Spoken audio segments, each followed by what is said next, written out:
Olá, meus irmãos, graça e paz. Nós vamos iniciar nesse próximo domingo um novo bloco de estudos que também é da Convenção Batista Fluminense e tem por tema esse primeiro estudo, Quando a adversidade, confiamos em Deus, que vai falar sobre a vida de Abraão, que por certo você já conhece, mas que é o tema que nós vamos estudar neste domingo, baseado lá no capítulo 22, dos versículos 1 até o versículo 19. Né? A história que nós conhecemos de Abraão, né? E como tema sugerido, né, aqui pelo autor, quando a adversidade, confiamos em Deus. E nós sabemos que Abraão ele confiou cegamente em Deus, porque naquele momento de dificuldade, o seu bem maior, que era o seu filho, né, ele precisava sacrificar esse filho em obediência a Deus. E o que fazer? Se nós obedecemos a Deus, não há o que fazer. Não podemos contestar. E o texto vai narrar, e a palavra de Deus vai nos mostrar que Abraão, ele obedeceu sem questionar. Né? E lá no primeiro versículo desse capítulo 22, ele diz assim: depois dessas coisas, né, sucedeu que Deus provou Abraão dizendo: Abraão, e ele respondeu: estou aqui. Então, o que nós podemos dar de imediato ver nesse relato, nessa história de Abraão, nesse acontecimento na vida de Abraão, e na vida do seu filho, como o tema diz aqui, nesse momento de adversidade, ele não se escondeu, ele se prontificou. Né? É que logo no finalzinho desse versículo diz aqui: estou aqui. É interessante nós pensarmos que no momento de adversidade, não é um momento de nós nos escondermos. Pelo contrário, é um momento de nós nos apresentarmos a Deus. Né? Porque ele é o mesmo Deus que permite para nós passarmos pela adversidade, é o mesmo Deus que vai nos conduzir à vitória.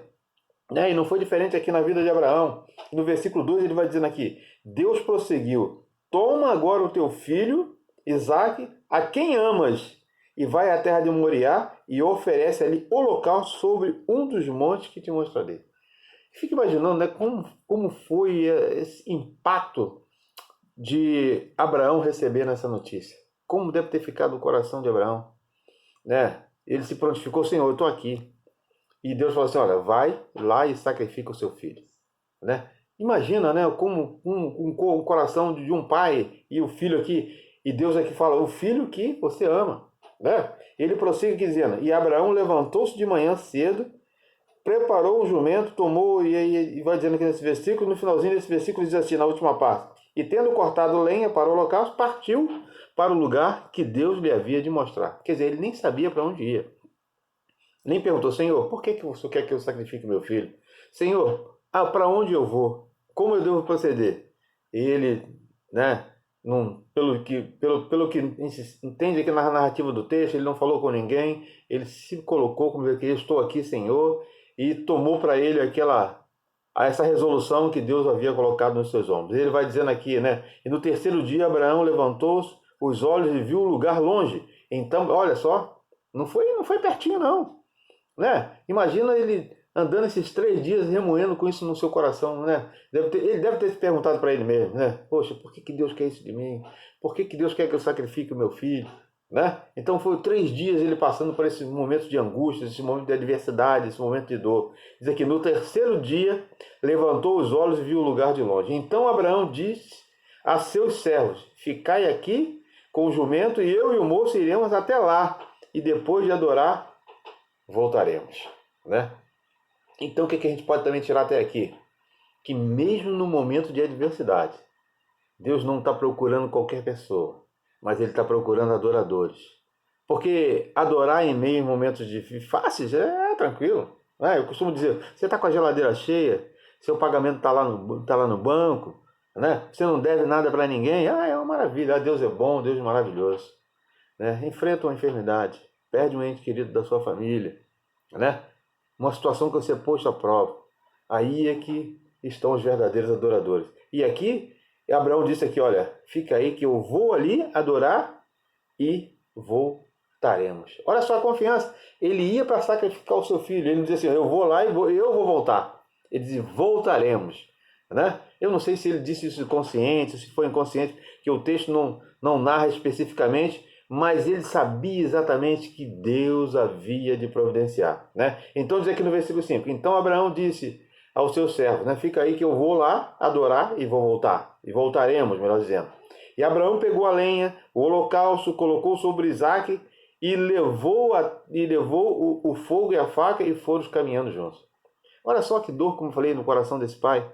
Ele ainda coloca sobre os ombros do seu filho aquele peso, não só o peso físico da lenha, né? Mas daquele momento de sofrimento, ele olhando para o seu filho amado, e ele vai ter que sacrificar o seu filho.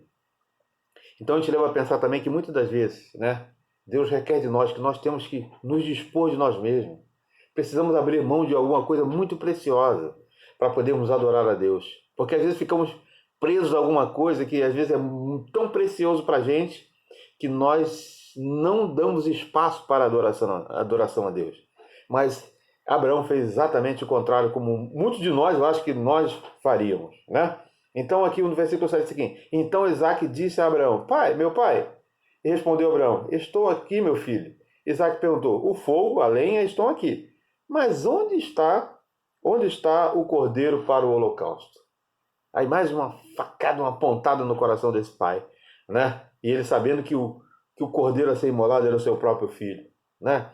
Então muitas das vezes, a gente passa por apertos, momentos difíceis, né? Mas Deus está no controle de toda a situação, né? E aí no versículo 8 vai dizer aqui, e Abraão respondeu, meu filho, Deus mesmo proverá o cordeiro para o holocausto. Olha só que resposta, né? Ele diz assim, ó, eu vou providenciar, ou eu já providenciei, né? Mas ele diz assim, Deus mesmo proverá o cordeiro para esse holocausto, para esse sacrifício. Confiança, irmãos, confiança daquele que é o verdadeiro adorador. Em meio à dificuldade, ele não se esconde. Em meio à dificuldade, ele não pergunta por que está sendo provado, mas ele se prontifica. Estou aqui, né? Eu quero adorar, quero fazer a sua vontade, né? E tendo ele chegado ao lugar, Deus havia mostrado a Abraão, este edificou um altar, arrumou lenha e depois amarrou seu filho e colocou em cima do altar e sobre a lenha. Né? Como eu falei, olha que dor no coração desse pai, né? E ele vai vendo que, como ele é um homem obediente a Deus, ele vai dizer, agora não tem mais saída, eu tenho que sacrificar o meu filho, eu tenho que obedecer aquilo que Deus havia determinado, que Deus havia determinado para que eu fizesse, né? Mas aqui a narrativa do texto vai dizendo o seguinte, estendendo a mão, pegou a faca para imolar o seu filho, mas o anjo do Senhor bradou dos céus, Abraão, e ele respondeu, mais uma vez respondeu, estou aqui. Se prontificou, né? Estou aqui, Senhor.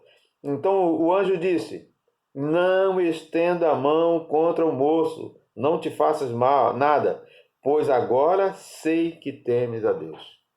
Muitas das vezes, irmão, nós somos levados ao limite, mas não esqueça que Deus está no controle. E no momento certo ele vai prover o escape, né? Embora às vezes nós possamos estar vendo que não tem saída. É o último instante, né? Mas Deus provê o escape na hora exata. E no versículo 3 aqui, então Abraão levantou os olhos e viu atrás de si um carneiro preso no mato pelo chifre. Abraão foi, pegou o carneiro e ofereceu o holocausto no lugar do seu filho. Então muitas das vezes, a dificuldade que você vai passar, Deus provê um escape. Deus permite a providência para que você muitas das vezes não passe aquela adversidade, para que você não sofra, para que você realmente não pague o preço, porque muitas das vezes nós não teríamos condição de pagar o preço, mas Deus provê para que o preço seja pago no meu lugar e no seu lugar. E discorrendo aqui no versículo, vai dizer no versículo 14, por isso Abraão chamou aquele lugar de Jeová Jirê, pelo que diz, até o dia de hoje, no monte, o Senhor, aquele monte se chamou, o Senhor proverá. Porque é aquele que provê as nossas causas, aquele que provê as nossas necessidades, né? No meio às nossas adversidades, ele é o nosso provedor. Porque nós precisamos confiar, depositar a nossa confiança nele, né? Porque ele é que provê todas as coisas. E ele diz aqui, ó, versículo 16, por mim mesmo jurei, diz o Senhor, porque fizeste isso, não me negaste o teu filho, o teu único filho, que com certeza te abençoarei e multiplicarei grandemente a tua descendência. Então, se a bênção chegou até hoje, foi graças também a Abraão, né? Pela fé daquele homem, que a fé foi provada. Né? Então, quando Deus estiver provando a minha fé, provando a sua fé, como diz aqui o texto, simplesmente adora o Senhor. Busca o Senhor em espírito e verdade. Que a palavra dele diz que ele busca verdadeiros adoradores. E diz ainda que há momentos que aqueles que realmente vão procurar adorar e às vezes não vão encontrar lugar para adorar. E vão ser questionados, né? Onde é que nós devemos adorar o Senhor? Né? Ele fala lá em Jerusalém, que era o local da adoração. Aonde? Onde nós devemos adorar? Não importa o local. Ele diz aqui que ele busca verdadeiros adoradores e os que adorem em espírito e em verdade. Então Deus está contando com você, se você é um verdadeiro adorador. Deus está contando comigo para que nós possamos adorar Ele em espírito e verdade. No versículo 17 diz assim, que com certeza abençoarei e multiplicarei grandemente a tua descendência, como as estrelas do céu e como a areia do mar. E a tua descendência dominará a cidade dos seus inimigos. Olha só, né? Isso aqui, trazendo para o nosso dia de hoje, não está dizendo que você vai cortar ninguém a fio de espada. Está dizendo que no momento de dificuldade, aqueles que são contra você, mas maior é aquele que está em nós do que aquele que está no mundo. Né? Deus vai prover a vitória para você. Deus vai permitir que você chegue naquele lugar que você pensou que tuas forças não iam permitir que você chegasse. Mas Ele vai prover para você.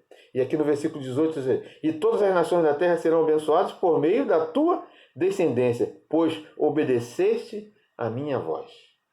Então, quando Deus estiver falando contigo, quando Deus estiver falando comigo, nós precisamos obedecer à voz de Deus. Porque a própria palavra dele diz que obediência é melhor do que sacrifício. Porque quando nós não obedecemos, nós pagamos um preço. Vamos ver vários personagens na Bíblia. Vamos ver o próprio Jonas, né? Não obedeceu, passou por toda aquela trajetória e depois teve que ir lá fazer a vontade de Deus. Se tivesse obedecido, ele não tinha passado por aquela dificuldade. Que muitas das vezes as dificuldades que vêm sobre a nossa vida, não estou dizendo que dificuldade vem, que Deus está me provando, está te provando. Mas eu estou dizendo que algumas vezes, em algumas situações, nós passamos por certas dificuldades porque às vezes queremos se desviar do caminho que Deus quer que nós passamos e que traçou para cada um de nós. Né? Porque, como diz aqui Abraão, você tem que dizer, eu tenho que dizer, Senhor, eu estou aqui. Senhor, eu vou ali te adorar, mas eu vou voltar. Eu vou voltar, porque eu sou um verdadeiro adorador. Né? E como eu falei, Ele quer que nós o adoremos, porque Ele é o Senhor da minha vida, é o Senhor da sua vida. E no versículo 19, fechando aqui esse texto, né? Não encerrando a lição como um todo, porque eu não tenho a pretensão de esgotar o assunto, mas para que você possa depois degustar esse assunto, para que você possa mergulhar nele, para que você possa esmiuçar esse assunto. Ele diz aqui no versículo 19, então Abraão voltou para os seus servos, levantando-se, seguiram juntos para Betânia, para Berseba, melhor dizendo, onde Abraão passou a habitar. Imagina como ele não voltou feliz e radiante. Né? Por além de adorar a Deus, Deus fez uma promessa para ele que ia transformar ele numa grande nação pela fé, pela obediência. Né? Então nós precisamos ter em mente algumas lições que nós podemos tirar para o nosso proveito, para a nossa vida. Né? Em meio à dificuldade, como diz o texto, o tema da lição, quando na adversidade confiamos em Deus. Então ele diz aqui, ó, Senhor, eu estou aqui. Senhor, eu vou lhe adorar. Senhor, ele diz aqui, não, eu estou aqui. Né? Ele não correu do desafio. Então, em meio à dificuldade, meu irmão, meu amigo, que você possa sempre se lembrar, né, que Deus é aquele que provê todas as coisas. Porque ele fala que nesse mundo vamos ter dificuldades, né? Vamos passar por muitas das vezes temíveis e cruéis, mas Deus é aquele que nos livra. Deus é aquele que está conosco. Nós estamos vivendo um momento difícil, no momento aí na nossa cidade, no nosso estado, no nosso Brasil, no mundo, né? Mas Deus é aquele que está conosco. Ele é aquele que nós devemos confiar. Então que Deus possa abençoar a sua vida, abençoar a minha vida. Quando houver dificuldade, quando houver adversidade, confie em Deus. Graça e paz.